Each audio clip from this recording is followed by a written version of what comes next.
Hello students, welcome to my YouTube channel ignited mind classes. और आज हम पढ़ने वाले हैं JK Bose class 10th English का मॉडल क्वेश्चन पेपर। और ये 2025-26 के पैटर्न पर है, मिलता जुलता। तो जो पार्ट 2 है यानी कि सीरीज़ 2 है, ये सीरीज़ 1 है।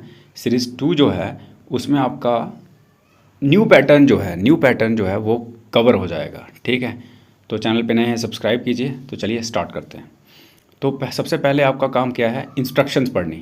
क्या? इंस्ट्रक्शंस पढ़नी। तो इंस्ट्रक्शंस क्या हैं? अटेम्प्ट ऑल क्वेश्चंस, क्वेश्चन को अच्छी तरह पढ़ना है।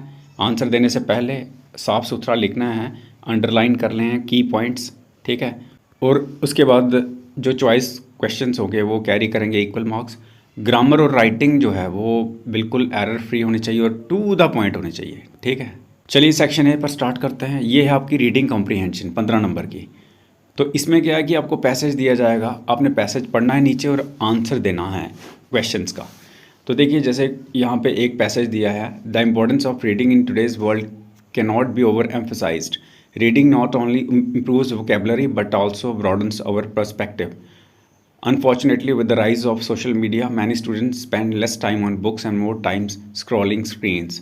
To become successful learners, we must cultivate a daily reading habit and balance our screen time. तो इस पैसेज के बेस पर देखिए क्वेश्चंस दिए हुए हैं। ठीक है, ये क्वेश्चन है। तो दो बेनिफिट बताना है रीडिंग के। ठीक है, तो आप अपने वर्डिंग में भी दे सकते हो, इसके साथ मिलते जुलते होने चाहिए। उसके बाद कौन सी प्रॉब्लम जो है पैसेज हाईलाइट कर रहा है, तो वो प्रॉब्लम लिखनी है जो प्रॉब्लम है एक्चुअल में प्रॉब्लम, क्योंकि सोशल मीडिया के साथ स्टूडेंट बड़े कनेक्ट रहते हैं, जुड़े रहते हैं, तो इसलिए इसके रिलेटेड कुछ प्रॉब्लम लिख देनी है।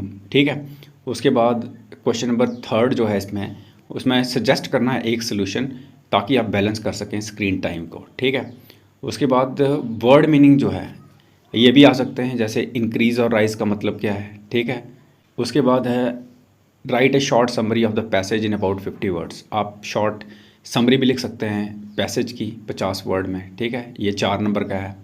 उसके बाद नेक्स्ट है, इन्होंने पूछा है कि आप एग्री करते हैं कि रीडिंग जो है वो आपको सक्सेसफुल बना सकती है। वाई और वाई नॉट, दो में पूछा है, बना सकती है या नहीं बना सकती है, मतलब कि क्यों पूछा है, क्यों नहीं। आगे क्वेश्चन नंबर 2। अब ये पोइम की लाइन्स हैं और आपको आंसर करना है। पोइम क्या है? 2 लाइनें दी हुई हैं। Books are ships that sail the seas to lands of knowledge joy and ease. अब देखिए 2 लाइनों में आपने अंडरस्टैंड करना है बुक्स का मतलब क्या बताया हुआ है।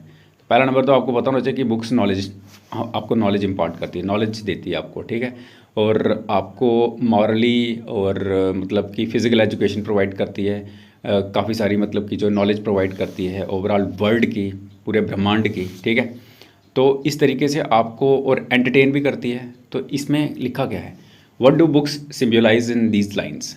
ठीक है, तो बुक्स किसको सिम्बलाइज कर रही हैं इन लाइन्स में। ठीक है, और बुक्स जो हैं वो कैसे जॉय एंड ईज़ लाती हैं। जॉय मीन्स आपके लाइफ में जॉय लाती हैं, और ईज़ शांति मीन्स आराम लाती हैं। कैसे लाती हैं ये आपने यहाँ से पढ़ के आंसर देना है।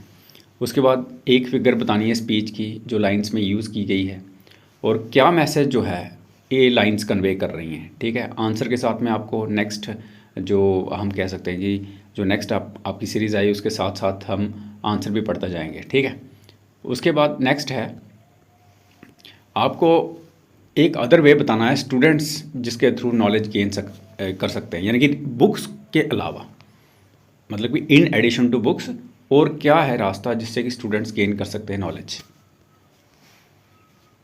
उसके बाद सेक्शन बी में राइटिंग स्किल है आपके, और ये है 20 मार्क्स के। आगे क्वेश्चन नंबर 3 नोटिस राइटिंग। इसमें आपका 5 मार्क्स का आएगा नोटिस राइटिंग। तो जैसे यहाँ पे मैंने आपको मतलब कि मेंशन किया है कि आप सेक्रेटरी हो इंग्लिश लिटरेरी क्लब के, तो आपने नोटिस लिखना है और इनवाइट करना है स्टूडेंट्स को पार्टिसिपेट करने के लिए स्टोरी राइटिंग कंपटीशन में। किस थीम पे? My dream future. तो जो कि अगले हफ्ते नेक्स्ट वीक जो है ऑडिटोरियम में, स्कूल के ऑडिटोरियम में मतलब कि होगा ये। ठीक है, तो इस तरीके से आपको लिखना है इसको, नोटिस राइटिंग। ठीक है, बड़ा सिस्टमेटिक तरीके से। उसके बाद लेटर राइटिंग आ गई नंबर 4 पे, 7 मार्क्स की। आपने फॉर्मल लेटर लिखना है प्रिंसिपल को स्कूल के, और रिक्वेस्ट करनी है बेटर लाइब्रेरी फैसिलिटीज़ और एक्सटेंडेड रीडिंग रूम टाइमिंग, किसके लिए? 10th क्लास के स्टूडेंट्स के लिए। आगे question number 5, article writing 8 marks. आपने आर्टिकल लिखना है 150 वर्ड्स का, किसके ऊपर? Role of technology in modern education, boon और बेन। तो यहाँ पे हिंट्स दे देता हूँ मैं। आपने स्मार्ट क्लासेस यहाँ पे यूज़ करना है, ऑनलाइन लर्निंग, डिस्ट्रैक्शंस और बैलेंस्ड यूज़, ये सारा आपने इसमें बीच में डालना है कंटेंट के, जो मतलब कंटेंट्स जो हैं इसके रिलेटेड डालने हैं। आगे आपका सेक्शन सी आ गया, ग्रामर 15 मार्क्स की।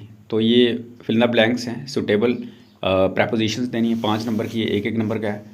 जैसे पहला है she is interested dash learning music, तो डैश में क्या आएगा अब आपने बताना है, क्योंकि मैंने तो यहाँ पे बताना नहीं आपको। तो उसके बाद child is afraid dash darkness, तो आप ये भर के आप मेरे को कमेंट बॉक्स में भेज सकते हो। उसके बाद please listen dash me carefully, he divided the money dash the 2 brothers, the car moved dash great speed. ठीक है, तो ये आपने फिल करके आप अगर आपको आते हैं, नहीं आते हैं तब भी बता देना, आते हैं तो कोई बात नहीं। आगे क्वेश्चन नंबर 7, 5 नंबर के, यानी कि आपको कोई 5 करने हैं इनमें से 6 में से। तो अब देखिए यहाँ पे डायरेक्ट इनडायरेक्ट हैं, इसमें आपने क्या करना है, डायरेक्ट दिया है, आपने इनडायरेक्ट लिखना है। I am writing a letter said Rohan, अब इसको आपने क्या करना है, इनडायरेक्ट स्पीच में चेंज करना है। ठीक है, उसके बाद है the cat chase the mouse, अब इसको पैसिव वॉइस में चेंज करना है। ठीक है, वॉइस चेंज करनी इसकी, एक्टिव पैसिव पता है ना, नहीं पता है तो इस पर भी वीडियो आ जाएगा। उसके बाद number 3, unless your hard work you will not pass, तो यहाँ पे इसको रीराइट करना है, मतलब कि रीराइट करना है इसको और इफ़ लगाना है उसके साथ में। ठीक है, उसके बाद है अगला she is too weak to walk, अब ये जो लाइन दी हुई है इसमें आपने क्या करना है, रीराइट करना है यूजिंग सो दैट। ठीक है, आगे number 5, the teacher said don't make noise, अब इसको आपने इनडायरेक्ट में चेंज करना है। ठीक है, इनडायरेक्ट स्पीच में। आगे है scarcely had he arrived when it started to rain, तो इसको रीराइट करना है और नो सूनर इसमें आपको एंटर करना है, यानी कि इसमें एंटर कहने का मतलब आपको इसमें फिट करना है, कहाँ पे फिट होगा ये। अब आगे correct the form of verbs, अब आपने क्या करना है, करेक्शन करनी है फॉर्म ऑफ वर्ब्स की। अब यहाँ पे दिया हुआ है नंबर 1, देखो इफ़ इट डैश, आगे रेन दिया है, tomorrow be dash at home, तो आपने इसको वर्ब को करेक्ट करके लगाना है। ठीक है, आगे है ही dash not complete his homework yet, अब इसमें भी आपने चेक करना है कि क्या वर्ब लगाना है। ठीक है, आगे number 3, they dash go to Delhi last week, अब लास्ट वीक लिखा है तो आपको पता होना चाहिए प्रेजेंट में सिचुएशन है, पास्ट में है, प्रेजेंट पास्ट का आपको पता होना चाहिए। ठीक है, उसके बाद है by next month she dash finish her course, देखिए अभी ये फ्यूचर के लिए बात कर रहा है, नेक्स्ट मंथ मीन्स फ्यूचर आ गया, तो क्या लगना है ये आपको पता होना चाहिए। उसके बाद the sun dash rise in the east, अब ये यहाँ पर क्या लगना चाहिए, सिंपल है। आगे आपकी सेक्शन डी आ गई लिटरेचर के रिलेटेड, तो 30 मार्क्स की है। आपने क्या करना है, यहाँ पे क्वेश्चन नंबर 9 में आप बताया है एक्सट्रैक्ट बेस्ड क्वेश्चन हैं प्रोज के रिलेटेड, तो ये है 5 नंबर का पहले। तो आपने क्या करना है, ये रीड करनी है फॉलोइंग एक्सट्रैक्ट और आंसर करने हैं क्वेश्चंस। जैसे ही knew that the night was the darkest before the dawn and he had to keep his courage alive, अब ये जो लाइन है इसको आपने एक्सट्रैक्ट को पढ़ा और इसी के बेसिस पे आपने उसके मतलब क्वेश्चन के आंसर देने हैं। तो इसमें उन्होंने जो बताया है ना, पहला नंबर तो क्या है कि आपको आइडेंटिफाई करना लेसन। ठीक है, मतलब कौन सा लेसन जो है ये आपको पता करना है जो ये लाइंस कन्वे कर रही हैं। ठीक है, उसके बाद नेम बताना आपको स्टोरी का या पोइम का, ठीक है, जिनके साथ ये लाइंस एसोसिएट करती हैं। ठीक है, उसके बाद सी कैसे जो है ये आइडिया इंस्पायर करता है स्टूडेंट्स को, तो ये भी आपको बताना है। उसके बाद question number 10 short answer type question हैं, 4 करने हैं, एनी 4। ठीक है, और ये 3 मार्क्स का एक है। तो जैसे क्वेश्चन क्या है आपका, इंग्लिश में से होंगे, what message does the story a letter to God give, क्या मैसेज देती है स्टोरी ये वाली लेटर टू गॉड। उसके बाद जो नेल्सन मंडेला थे उन्होंने करेज को कैसे डिस्क्राइब किया अपनी इसमें लॉन्ग वॉक टू फ्रीडम में। ठीक है, आगे क्वेश्चन नंबर 3, आपको बताना है कि एनी फ्रैंक की डायरी इतनी इंस्पायरिंग क्यों है, कैसे है, क्या चीज़ उसको इतना ज़्यादा इंस्पायरिंग बनाती है। आगे नंबर 4 है क्वेश्चन, आपको रोल बताना है पायलट का ब्लैक एरोप्लेन में, ठीक है। उसके बाद नंबर 5 पे सेंट्रल आइडिया किस पोइम का, डस्ट ऑफ स्नो। आगे लॉन्ग आंसर क्वेश्चन 2 × 6 12 मार्क्स के, 2 करने कोई भी।